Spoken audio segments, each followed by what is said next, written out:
que je sais que j'ai des comptes à rendre devant Dieu dans la tombe. Je sais que ce n'est pas l'Afrique qui va me sauver, ce n'est pas le peuple noir qui va me sauver. C'est les bonnes actions, la justice et la vérité que je vais dire pendant mon passage terrestre qui vont me sauver devant Dieu.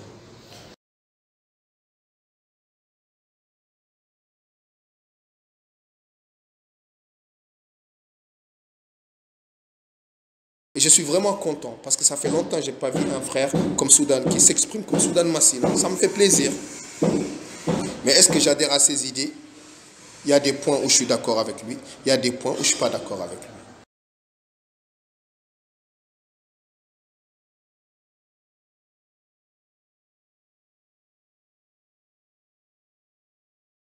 Dire que, genre, moi le peu que j'ai appris en arabe, dire que Abyad en arabe ne veut pas dire blanc, moi je reste très sceptique. Je reste très sceptique. Moi depuis que je suis petit, Al-Bayda, Abyad, ça veut dire blanc en arabe. Par exemple, on dit Casablanca, Ad-Dar al-Bayda, la maison blanche.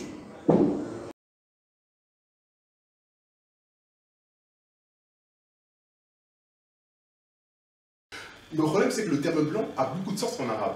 Et les gens se sont mélangés les pinceaux. Et quand il nous dit lui-même que Homeira, ça veut dire blanc, donc c'est la preuve que le terme blanc ne signifie pas un rouge. Parce que lui, il dit que Homeira, ça veut dire blanc. Et Homeira veut dire rouge en arabe. Rouge. Donc le terme blanc, qu'est-ce qu'il signifie? Si le terme rouge signifie blanc, qu'est-ce que signifie le terme blanc? Donc déjà, pour faire une petite parenthèse avec ce qui vient d'être dit, j'ai dit que les deux termes étaient interchangeables. Donc c'est ce que j'ai dit. Et l'exemple nous vient de Ali ibn Abi Talib avec le hadith qui dit Al-Humayra ay al-Bayda. Donc les deux sont interchangeables. Maintenant concernant... Excuse-moi, je te corrige. Parce qu'il faut répondre vite à la question, donc on oublie. C'est pas interchangeable. Il l'appelait Homeira à l'unanimité dans le monde. Non, parce qu'interchangeable, ça veut dire qu'on peut dire aussi l'autre, le rouge peut dire le blanc, et le blanc peut dire le rouge. Non, mais je veux dire, c'est pas ça. De la manière dont il a nommé Aïcha, c'est comme ça qu'on l'appelait. Oui, mais il a dit c'est interchangeable. Oui, après, moi, ça veut dit ça. Moi, je suis en train de dire juste avant que le frère va trop Il a loin. nommé.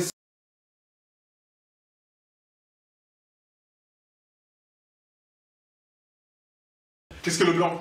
Puisque le rouge et le blanc, qu'est-ce que le blanc? Qu'est-ce que le blanc? Puisque le rouge et le blanc, qu'est-ce que le blanc? C'est ça la question. Les deux sont utilisés, comme je l'ai déjà dit, en citant les scènes arabes. Ça veut dire que, comme ça s'appelle, il y a un savant qui dit, dans les scènes arabes, que le rouge n'est utilisé que pour dire le blanc, et Continue, vas-y. le noir, etc., avec ce que tu utilises. Le blanc. Et Ibn Athir contredit ce savant, et dit que cette vue est une vue problématique, et que les Arabes utilisent le blanc pour dire le blanc, tel que c'est fait dans la description du prophète, et d'autres qui n'ont pas la couleur. Tout à l'heure, il a dit que le blanc est utilisé pour une couleur, c'est ce que tu as dit. Pour la couleur des gens qui sont blancs. C'est pour ça que non. le terme Abyad Amha, donc blanc, laisse-moi je fais comme ça, donc blanc, je fais comme ça, donc blanc, je fais comme ça. On va parler du mot Abyad, tu parlais depuis tout à l'heure.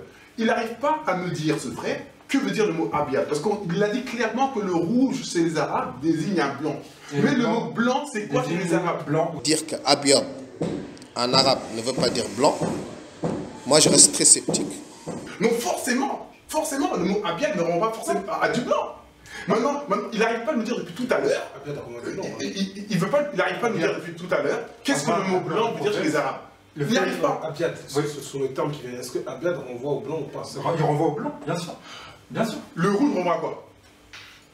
Dans certains cas, l'arabe est une langue contextuelle. Le rouge renvoie à quoi? Dans certains cas... Dire que Abyad en arabe ne veut pas dire blanc, moi je reste très sceptique. Il n'arrive pas à nous dire jusqu'à maintenant, quand on dit que le prophète n'était ni Abyad ni Adam, qu'est-ce que veut dire le mot Abyad? Je veux savoir ce que veut dire le mot Abyad. L'imam Zahabi, je le dis pourquoi. L'imam Zahabi dit quoi? Il dit lorsque les Arabes disent d'une personne qu'elle est Abyad, on est là maintenant. Il s'agit d'une personne brun avec un aspect noir. Donc déjà, quelqu'un de Abyad, le plus clair chez les Arabes, était déjà noir. C'est logique. Alors, tu veux rebondir sur ce qu'il a dit ou tu vas citer autre chose? C'est les bonnes actions, la justice et la vérité que je vais dire pendant mon passage terrestre qui vont me sauver Donc, devant Dieu. Juste un point. Noir, comme on le comprend noir, chez les Arabes, ça veut dire quoi? Noir pour moi en arabe, c'est Aswad. Aswad, c'est noir, frère. Le corbeau, il a ça chez les Arabes. Aswad, c'est noir. Par exemple, El Wahshi, dans Tarikh al-Tabari, est décrit comme Abd Aswad. C'est pour te dire que le frère va avoir un trop connaître en arabe. Dans Kitab al-Alfaz, l'imam de Sikhi, qu'est-ce qu'il dit? Il dit, chez les gens Aswad, c'est Adam Shalidoul el-Mouem de Rotba, le petit-fils de Abu Lahab, qui est mentionné clairement dans le Coran. Il dit, de la famille du Nouvari a dit, il veut dire par là que sa généalogie est pure et que c'est un pur arabe. Parce que les arabes décrivent leur teint comme étant Aswad. Noir pour moi en arabe, c'est Aswad. Mais lui, il connaît plus. Lui, il a parlé d'Adlam, il a parlé d'Asmar. Asmar veut dire sombre. D'accord. Donc c'est quoi? T'es sombre pour toi? Non. Non, regarde. Ce que je veux dire, c'est quoi? Moi, j'avais dit que j'étais sombre. On est sombre. C'est les bonnes actions, la justice et la vérité que je vais dire pendant mon passage terrestre qui vont me sauver devant Dieu. Dire, ouais, le teint du prophète était Azhar, ça veut dire noir. Car le prophète était plus clair que sa couleur était plus claire. Sa couleur est documentée dans de nombreuses sources de hadith. Il était considéré comme Azhar. Donc Azhar est une couleur blanche avec une teinte rosée. Donc ça, En fait, encore une fois, ce frère, il a un gros problème. C'est qu'il nous a dit deux définitions. Il nous a dit Azhar Laoul, après il nous parle de Abiab Amhar. Il y a Azhar à côté et Abiab Amhar. Il faut bien préciser. Il a mélangé les deux. On va commencer par Azhar. L'imam Jalaluddin al-Suyuti, wa Jalaluddin al-Mahalli.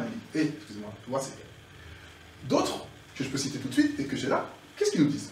Ils nous disent que Azhar, ça veut dire quelque chose de beau, de lumineux, quelque chose de bien, de beau. Mais le problème est où? Il faut revenir à la langue arabe. Que veut dire littéralement le mot Azhar? Parce que le mot est dans le Coran, Dieu l'a utilisé. Donc, à partir du moment qu'il y a une divergence sur les savants, nous on regarde comment Dieu l'a utilisé dans le Coran. Littéralement, qu'est-ce que veut dire Azhar? On regarde. Et chacun pourra faire sa propre interprétation, simplement. mais ça c'est la méthodologie de faire son propre test. Non, mon frère, le mot Azhar, réponds-moi à la question, parce que tu t'es assis ici, c'est pour répondre aux questions. Que veut dire Azhar littéralement en arabe? Maintenant, Littéralement, ça veut dire lumineux. Dire, ouais, le teint du prophète était Azhar, ça veut dire noir. que veut dire Azhar littéralement en arabe? Maintenant, Littéralement, ça veut dire lumineux. Donc Azhar est une couleur blanche avec une teinte rosée. Moi, pour moi, Azhar, c'est quelque chose de fleurissant. Parce que ça veut dire Zahra, pour moi, en arabe, c'est une fleur. est-ce qu'il y a aussi le sens de fleur? Il l'a ou pas? Il l'a, mais pas C'est littéralement. bon, il n'y a pas de problème. J'ai des savants qui disent que c'est quelque chose de beau, qui a un rapport avec éclatant, comme il l'a dit, le frère, il connaît très bien. Azhar, c'est ça. Voilà, Azhar. Comme des savants qui parlent de blanc, rougeâtre. Mais quand on regarde réellement la définition dans le Coran, chacun fera sa propre interprétation. On voit que le mot à la base, c'est fleur, et le sens nous dit clairement que ça renvoie à quelque chose de beau, de jouissant. Et c'est un des prophètes. Qui a glissé maintenant ce terme? Donc, une terme rosé, donc il y a toujours quelque chose qui ne va pas, des sens qui sont rajoutés. Ce qui est étrange. Donc maintenant, on a fini avec Azhar. C'est les bonnes actions, la justice et la vérité que je vais dire pendant mon passage terrestre qui vont me sauver devant Dieu. Je suis d'accord avec Soudan Massina quand il parle que le prophète Moïse a été décrit comme noir. C'est les hadiths authentiques. Je l'ai déjà dit. Conclusion, où Ibn Hajar al-Asqalani statue sur la couleur finale de Moussa et dit qu'il était Adam et qu'il n'était ni noir ni blanc. C'est les bonnes actions, la justice et la vérité que je vais dire pendant mon passage terrestre qui vont me sauver devant Dieu. Le frère droit de réponse chiite, je dis que tu n'as pas démérité. Je suis d'accord avec Soudan Massina quand il parle que le prophète Moïse a été décrit comme noir. C'est les hadiths authentiques. Je l'ai déjà dit. Les descriptions de Moussa, alayhi salam, les descriptions disent qu'il était noir. Non, c'est faux. Alors, Fath al-Bari de Ibn Hajar al-Asqalani. Il est là. Tu as dit toutes les Il est descriptions. là, mon frère. Mais Fath al-Bari, il est là, mon frère. Fath al-Bari, il est là. Jism, Sabat Ka'annahu, Minar Rijal, Zout. Bouge pas. Voilà. Tu vois toi-même de tes yeux. Ah non, non, on va regarder. Tu n'as pas regardé. On regarde tout de suite. Tu n'as pas regardé le livre. Zout. Qui sont les Zout? Zout pour Ténifa, Tasmiyatuhum, Car ça dépend. Voyons, Qal Anum, Aïbat, Moussa, je peux pas Aïdol. Non, mais Sabah Adjab. Je l'ai, Dis-moi. je peux le livre de Ibn Hajar. Sabah Adjab, Wahum, Jama'at, Tawil, El Qama, Basharatuhum, Saouda, Zout, Saouda. Tu vois quand même, lis mon frère, comme ça c'est clair. Voilà, donc c'est noir. Le frère droit de réponse chiite, j'ai dit que tu n'as pas démérité. Donc, وكان الزيت. Excuse-moi, je peux avoir une transmission d'ailleurs, s'il te plaît. Le frère droit de réponse chiite, j'ai dit que tu n'as pas démérité. C'est les bonnes actions, la justice et la vérité que je vais dire pendant mon passage terrestre qui vont me sauver devant Dieu.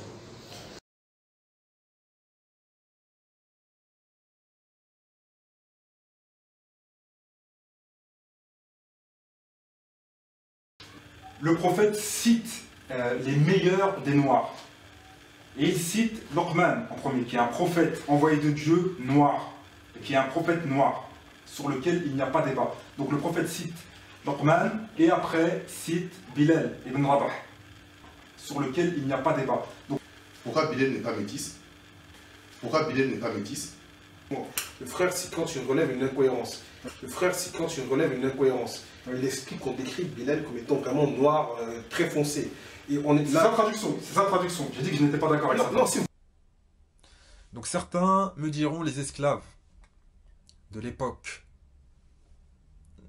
anté-islamique étaient noirs. Il y avait des gens comme Bilal. Le frère droit de réponse chiite, j'ai dit que tu n'as pas démérité. Tout à l'heure, vous avez dit, tu as dit que Bilal est très noir. Il est comme très noir. Foncé de peau, comme pourrait l'être un arabe mélangé avec un noir. Déjà, Bilal est considéré comme représentant, dans de nombreux hadiths, comme représentant les noirs. Saoudan. Les arabes utilisent aswad pour le terme noir. Noir pour moi en arabe, c'est aswad. Le frère droit de réponse chiite, j'ai dit que tu n'as pas démérité. Que si Bilal est noir comme moi, si je puis dire, et qu'il serait né d'un père qui serait avec un teint un peu comme le tien, on va dire arabe ou perse, et d'une mère qui serait abyssine, donc c'est-à-dire noire, en théorie devrait être métisse, selon notre compréhension, le paradigme à nous d'aujourd'hui. Et que le frère droit de réponse chiite, j'ai dit que tu n'as pas démérité. Bilal il ne rabat pas, non on passe, c'est bon, on est d'accord. Il est très foncé. Bilal de Rabat, قال ابن سكين في كتابه كتاب الألفاظ, page 153. قالوا من الرجال أسود, parmi les gens Aswad, Adam, Shadidul et Umma, Sumra, Halika, noir, très noir. Page 153. قالوا من الرجال أسود, parmi les gens Aswad. Noir pour moi en arabe, c'est aswad. Le frère droit de réponse chiite, j'ai dit que tu n'as pas démérité. Pourquoi Bilal n'est pas métis? Moi, c'est ça que tu as dit qu'il était très foncé. Tu m'as dit que très foncé pour un arabe. Après, donc très foncé. Parce que la teinte Adam Shadid el-Oudma est une teinte qui se retrouve, très foncé, donc qui revient, qui est connue chez les arabes. C'est un arabe foncé. Était noir. Il y avait des gens comme Bilal. Le frère droit de réponse chiite, j'ai dit que tu n'as pas démérité. C'est les bonnes actions, la justice et la vérité que je vais dire pendant mon passage terrestre qui vont me sauver devant Dieu.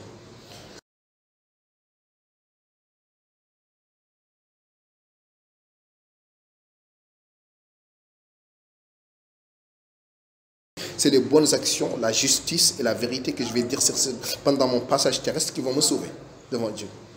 Je suis d'accord avec le frère Soudan Massina quand il dit que le grand calife Omar ibn al-Khattab a été décrit comme noir. Je suis d'accord. Le compagnon a décrit Omar ibn al-Khattab ayant un teint extrêmement noir d'Alma en arabe. C'est plus noir que Bilal. Plus noir que Bilal.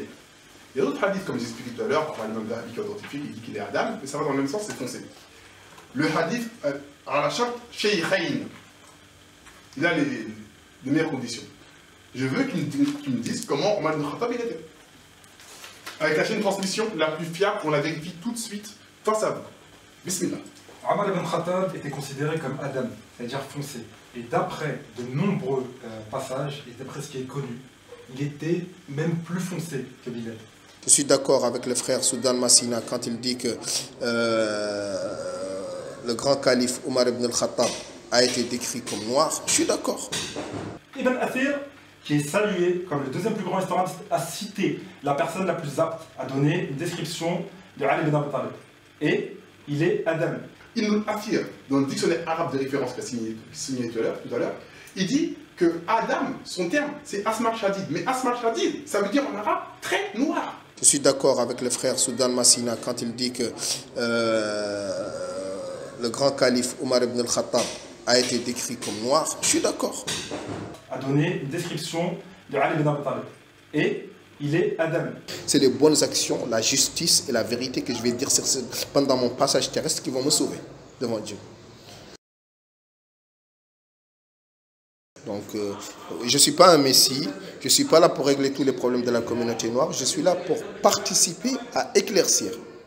D'accord? Et s'il faut que je cède ma place, en tout cas, en ce qui concerne tout ce qui est la linguistique, tout ça, des frères comme Soudan Massina ou des frères comme Mohamed Bajrafil, eh bien qu'ils le prennent.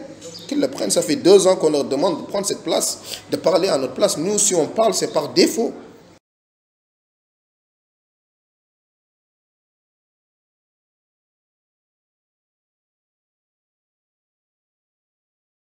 Mais je trouve en tout cas c'est un grand monsieur où on peut apprendre beaucoup de choses. Maintenant, quelles sont ses intentions? Pourquoi il est venu aujourd'hui? Ça, je ne sais pas. Ça, je ne peux pas vous dire.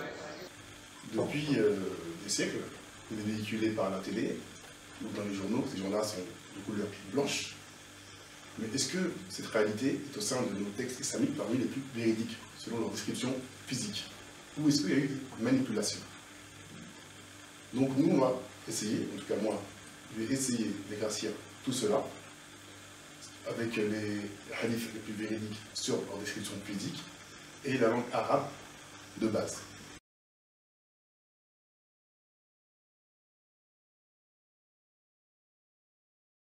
Je sais que j'ai des comptes à rendre devant Dieu dans la tombe. Je sais que ce n'est pas l'Afrique qui va me sauver, ce n'est pas le peuple noir qui va me sauver. C'est les bonnes actions, la justice et la vérité que je vais dire pendant mon passage terrestre qui vont me sauver devant Dieu.